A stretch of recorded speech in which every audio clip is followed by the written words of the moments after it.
लेकिन कसम खुदा की बछोता के गयूर मुसलमानों, हजरत अम्मा आयशा फरमाती है कि मैंने जैसे ही जन्नतुल बकी में गया तो मैंने देखा कि शबे बारात की रात आकाए करीम हाथ उठाकर जन्नतुल बकी के कब्रिस्तान में हाथ उठाकर आका गुनहगार उम्मत के लिए दुआए मगफिरत कर रहे हैं। कहां से साबित है? हदीस से, हदीस मुस्लिम शरीफ की। अब कोई मौलवी ये कहे कहाँ है तो उसको कहो कि बरेली का सुरमा लगाओगे कि रसूल का इश्क नजर आएगा। अगर थानबी का कौवा खाओगे तो हर जगह फिर तुम्हें काला कौवा ही नजर आएगा। याद रखना। अम्मा आयशा फरमाती है, मैंने अर्ज किया या रसूल अल्लाह, आप इस रात में ये कुर्सी बैठने तब ठंडा नहीं लगता, मेरे ये कुर्सी बैठने ठंडा नहीं लगता हैं। ओ आयशा, ये रात मोतबर है और मैं कब्रिस्तान इसलिए आया हूँ आयशा, सुनो सुनो कि मैं अपनी उम्मत के लिए मगफिरत की दुआएं कर रहा हूँ। मैं अपनी उम्मत के लिए मगफिरत की दुआ कर रहा हूँ। इतना सुनना था, कहा या रसूल अल्लाह फिर क्या, आज हम जो गौसे पाक का वसीला लेकर दुआ कर रहे हैं, आज हम गरीब नवाज का वसीला लेकर दुआ कर रहे हैं, आज हम अजीम शाह रहमतुल्लाह अलैह का वसीला लेकर दुआ कर रहे हैं। लोग इतराज से जाए मरगूब नईमी कहता है, ओ नादान, ये वसीला दुनिया के मौलवी नहीं बल्कि सबसे बड़ा जिसे रब ने पराया है वो हमारे आका खुद में खुद शबे मेराज की रात जाकर जन्नतुल बकी में मेरे आकाए करीम सल्लल्लाहु ताला अलैहि वसल्लम हाथ उठाते हैं और खुदा बंदे बारगाह में अर्ज करते, मौला इन शहीदों मेरे चचा के सदको तुफैल से मेरे उम्मत की गुनहगारों की मगफिरत फरमा दे। चचा शहीदों की वसीला लेकर दुआ किसने की? मुस्तफा करीम ने। क्यों? इसलिए कि मेरे मुस्तफा अल्लाह की अता से जानते थे। अल्लाह की अता से मेरे मुस्तफा जानते थे कि 1400 बरस बाद कोई ऐसा फिरका पैदा होगा जो वसीला को हराम कहेगा। अरे बोल दो ना, बड़ी बात कर रहा हूं। ऐसा फिरका पैदा हो करे, ऐसा फिरका पैदा होगा जो मुस्तफा की हदीस को भी सही से नहीं मानेगा, मुस्तफा के इल्मे गैब को भी नहीं मानेगा और कब्रिस्तान जाने पर फतवा देगा। इसलिए उन तमाम कमीनों की जुबान पर आज से 1400 बरस पहले मेरे मुस्तफा ने महर लगा दिया कि मेरे उम्मती जो कब्रिस्तान जाएगा वो मेरे उम्मती कहलाएगा, जो कब्रिस्तान नहीं जाएगा वो मेरा उम्मती नहीं कहलाएगा। आज से 1400 बरस पहले मेरे मुस्तफा ने फरमाया। अब आओ, इसी शबे बारात की रात है, हजरत ईसा अलैहिस्सलाम का गुजर।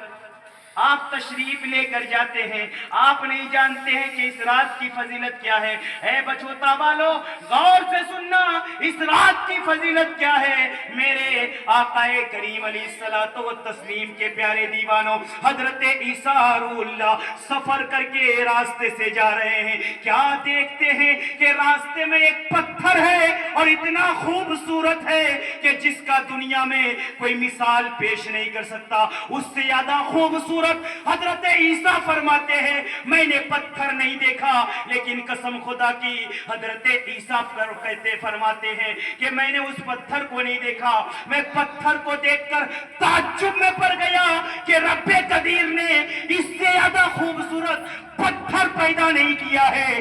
लेकिन अभी हजरत ईसा सोच ही रहे थे कि इतने में निदा आती है, ए ईसा सुनो सुनो, इससे भी ज्यादा ताज्जुब इसके अंदर है। का मौला इसके अंदर क्या है? का ईसा इस पत्थर पर अपना आसा मारो, अपना लाठी को मारो। जब पत्थर पे लाठी मारा, दो टुकड़ा हुआ तो क्या देखता है? उस पत्थर के बीच में एक शख्स बैठा है जो खुदा की इबादत करता है।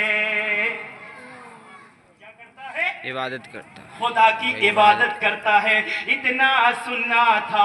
और एक तरफ नहर लगा हुआ है, एक तरफ खजूर का दर है, تو رب کی بارگاہ میں عریضہ پیش کرتا ہے، مولا اس کائنات میں اس سے زیادہ نیککار انسان کوئی نہیں ہو سکتا ہے، اس سے زیادہ اچھا انسان کوئی نہیں ہو سکتا ہے۔ مولا دنیا میں لوگ عبادت کرتا ہے تو ریاکاری کے لیے بھی کر سکتا ہے، دکھاوٹی کے لیے بھی کر سکتا ہے، لیکن مولا پتھر کے اندر یہ جو انسان پتھر کے اندر عبادت کرتا ہے، یہ ریاکاری نہیں، یہ تو صرف تیری عبادت کرتا ہے۔ اتنا سننا تھا میرے پیارے حضرت عیسیٰ علیہ السلام کیا دیکھتے ہیں، سوال کرتے ہیں، اے نوجوان بتا تو کون ہے؟ اب ذرا پچھوتا والو ذرا غور سے سننا، وہ نوجوان جو پتھر کے اندر پیک تھا اس نے کہا، حضرت عیسیٰ علیہ السلام فرماتے ہیں، اے نوجوان تو بتا کہ تو کون ہے اور کتنے سال سے یہ عبادت کرتا ہے؟ تو حضرت عیسیٰ علیہ السلام کی بارگاہ میں عرض کرتا ہے، حضور میں حضرت موسیٰ علیہ السلام کے زمانے کا انسان ہوں، امتی ہوں، میں اس پتھر میں آج 400 سال تک رب کی عبادت کر رہا ہوں۔ کتنے سال سے؟ 4 سال 400 سال سے۔ پچھوتا کے غیور مسلمانوں، اس سے بڑا انعام میں دینے جا رہا ہوں۔ اتنا سننا تھا، حضرت عیسیٰ علیہ السلام حیران اور پریشان ہو گئے، رب کی بارگاہ میں عریضہ پیش کیا، اے میرے مولا اس سے بڑا عبادت گزار دنیا میں کوئی نہیں ہو سکتا۔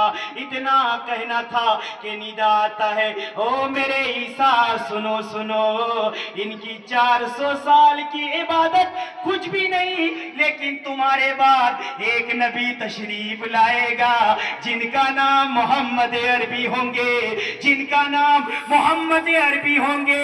یہ 400 سال جو عبادت کیا ہے اور جس نبی کو میں بھیجوں گا تمہارے بعد ان کا نام محمد رسول اللہ ہوگا، اور جب وہ ان کی امت شب برات کی رات 2 رکعت نماز ادا کرے گا، 400 سال سے زیادہ ثواب میں نبی کی امت کو، جو نبی کی امت شب برات کی رات 2 رکعت نماز ادا کرے گا، یہ 400 سال سے زیادہ ثواب 400 سال سے زیادہ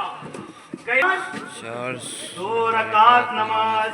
یہ میں نہیں بولتا ہوں، علامہ مفتی یار احمد یار خان نعیمی خود لکھتے ہیں، کتاب میرے پاس موجود ہے، بغیر حوالے سے میں بات نہیں کرتا ہوں، کہتا 400 سال۔